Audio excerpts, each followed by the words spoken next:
रहूं ना रहूं, जियूं या मरूं, तेरा नाम लेता रहूं।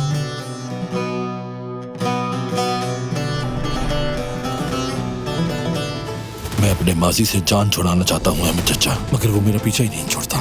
हर बार आजमा लिया और आखिरकार अपनी चालाकी से हमारी जिंदगी बर्बाद करने में कामयाब हो गई।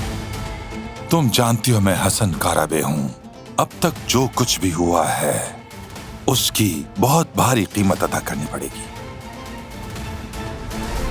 हारून, तुम सबको धोखा दे सकते हो लेकिन मुझे नहीं दे सकते। तुम यास्मीन को अपना दिल दे बैठे हो। अम्मा, आपने और मैंने जब से उस मुलाजमा को निकाला है, मुंह का जायका वापस आ गया है। आप लोगों को मुझसे आखिरी मसला क्या है? दुश्मन भी वो नहीं करता जो आप लोगों ने किया। होश में आओ फरात।